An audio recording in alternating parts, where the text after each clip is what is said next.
We've all seen those commercials on TV advertising various medications and drugs. And personally, I think they're really annoying. They're just these kind of like boring infomercials until you get to the end of them. When that lawyer comes on and starts talking at like 4,000 miles an hour and starts reporting on the side effects, that's when I think things get really interesting. And there's all these sorts of crazy side effects, right, to some medications. One of the craziest ones that I've ever heard is from Chantix, which is that medication to help people stop smoking. One of the side effects is literally suicidal thoughts. If you take this medication and you want to stop smoking, you might experience suicidal thoughts, night terrors and bad dreams, nervous system disorders. One of the more interesting ones is on some of the blood pressure medication. You can actually, some people see halos. And so I thought that was interesting. It'd be nice to see more halos in the world. Ambien,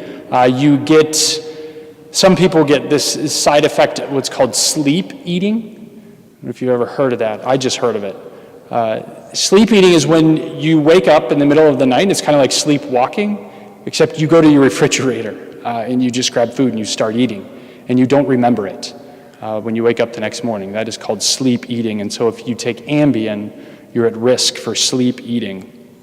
So yeah, like I say, it's always kind of interesting to hear the side effects and the warnings out there that kind of get slapped on the side of those pill bottles.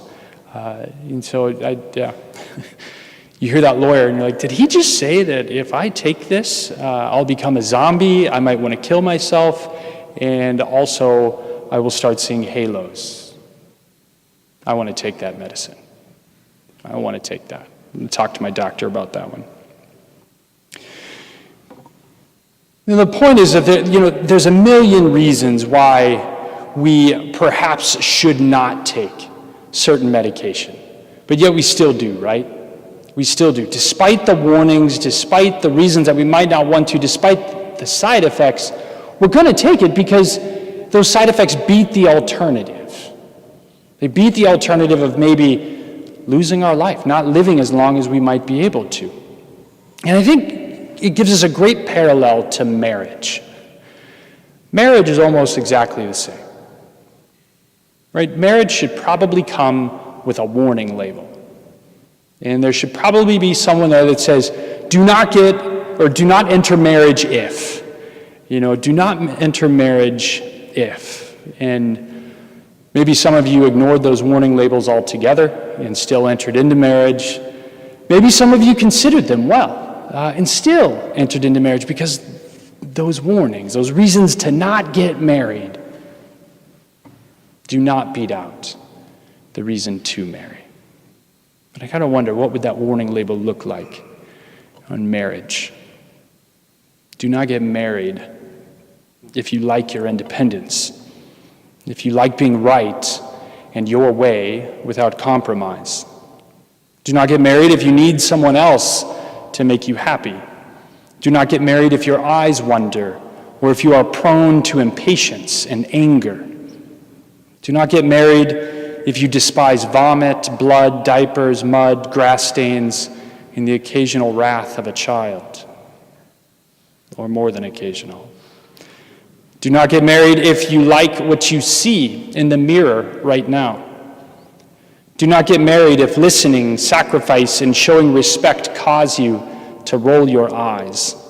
Do not get married if complexity scares you and imperfection makes you crazy. Do not get married if you want uninterrupted sleep.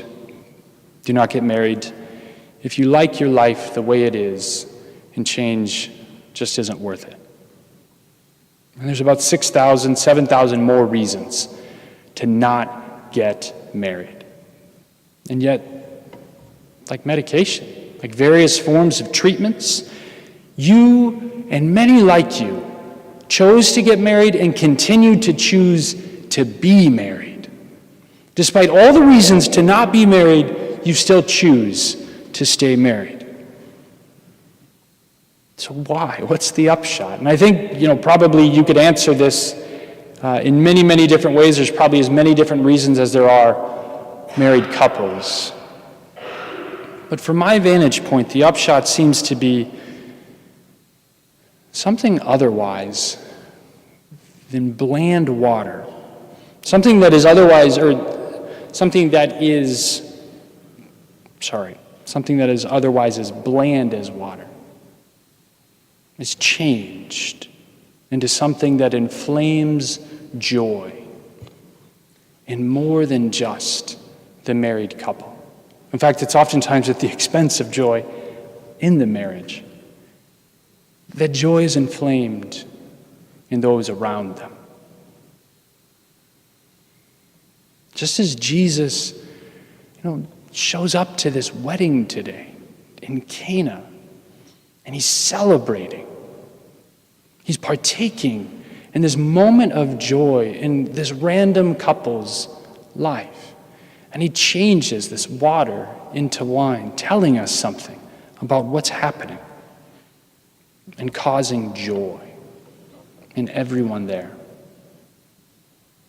Personally, I know something more about joy than I would have otherwise without the sacrament of marriage. I am a priest, and all the time, I learn more and more about joy. Things about joy I never would have known had it not been for the great sacrament of marriage, and especially those courageous enough to get involved in it.